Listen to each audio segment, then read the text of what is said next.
Hello everyone, I am Deepshikha, your life coach and regression therapist.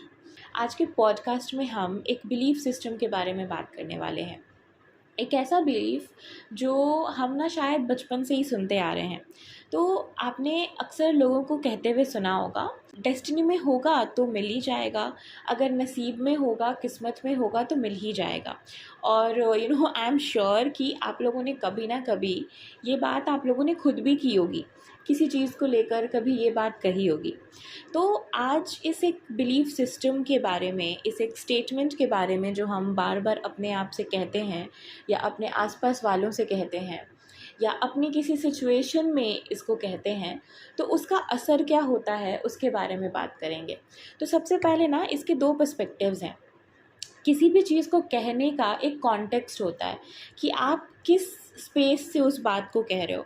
For example, कोई एक person है जो मेहनत नहीं कर रहा है, जो बस किस्मत के भरोसे बैठा है कि ये चीज़ मेरे को मिलनी होगी तो मिल ही जाएगी, अगर भाग्य में लिखा होगा तो मिल ही जाएगा।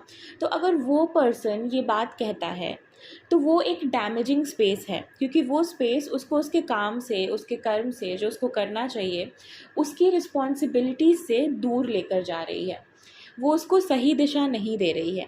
लेकिन अगर यही स्टेटमेंट कोई एक पर्सन है जो खूब मेहनत कर रहा है, उसको ये समझ है कि काम तो उसको करना है, वो कहता है, तो वो ये स्टेटमेंट ना उसको एक पॉजिटिव स्पेस में लेकर जा रही है, एक सरेंडर के स्पेस में लेकर जा रही है। गीता में एक श्लोक भी है, कहा गया है, कर्मण्येवाधिकारस्ते मा फलेषु कदाचन। कहा भी गया है कि कर्म पे आपका अधिकार है, फल पे अधिकार नहीं है। तो अगर आप इस व्यू पॉइंट से ये स्टेटमेंट कहते हो कि हम तो अपना काम कर रहे हैं, बाकी अगर भाग्य में लिखा होगा तो मिल जाएगा, तो यहाँ पे आपने क्या किया, यहाँ पे आपने उस सिचुएशन की रिस्पॉन्सिबिलिटी ली। क्योंकि रिस्पॉन्सिबिलिटी कैसे ली, क्योंकि अब आप उसके लिए एक्ट कर रहे हो, उसके लिए एक्शन ले रहे हो। फिर आपने उस सिचुएशन के रिजल्ट को सरेंडर कर दिया, क्योंकि एक्शन लेना, काम करना आपके हक में था, पर उसका रिजल्ट मिल जाना वो आपके बस में नहीं है, वो रिजल्ट अदर फैक्टर्स पे डिपेंड करता है। तो अगर आप इस स्टेटमेंट को इस स्पेस से कह रहे हो तो वो एक हेल्दी स्पेस है। तो ये एक एग्जाम्पल था चीज़ों को समझने का कि हर एक चीज़ की एक कॉन्टेक्स्ट होता है, हर एक बात का एक कॉन्टेक्स्ट होता है कि आप उसको किस पर्सपेक्टिव से कह रहे हो, उसके बारे में किस पर्सपेक्टिव से बात कर रहे हो। आज मैं चाहती हूँ कि आप अपने आप से ये सवाल करो कि अगर आपने ये स्टेटमेंट यूज़ की है तो कब की है।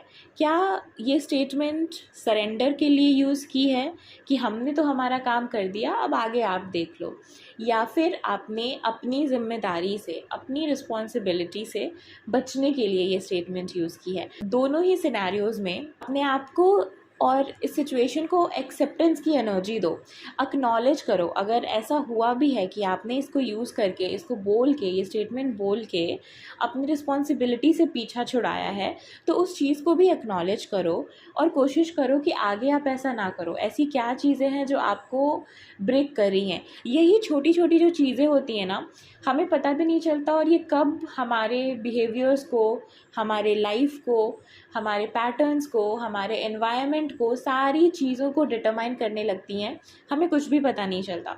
तो कहने में ये बहुत छोटी सी बात है, बट अगर आप इस बात का इम्पैक्ट देखना चाहो ना, तो आप अपनी लाइफ पे रिफ्लेक्ट कर सकते हो, प्रॉपर्ली देख सकते हो कि आपने जिस सिचुएशन में इस चीज़ को लगाया उसका रिज़ल्ट क्या हुआ, आपको कैसे रिज़ल्ट्स मिले। तो इसीलिए पे अटेंशन, छोटी छोटी चीज़ों पर, छोटे छोटे नुआंसेस पर ध्यान दीजिए, और इसी तरह से छोटे छोटे एक्शंस लेकर हम अपनी लाइफ में बड़े बड़े चेंजेस लेकर आ सकते हैं। सो यस, ये था आज का छोटा सा पॉडकास्ट, एक छोटी सी इन्फॉर्मेशन के बारे में, जहाँ पे हमने ये बिलीफ सिस्टम के बारे में बात की, एक पर्टिकुलर बिलीफ के बारे में बात की। अपकमिंग टाइम्स में ऐसे ही कुछ और भी बिलीव्स के बारे में बातें होती रहेंगी। So stay tuned, make sure to subscribe, please subscribe करिए, and yes, like this video अगर आपको अच्छा लगा तो। Thank you.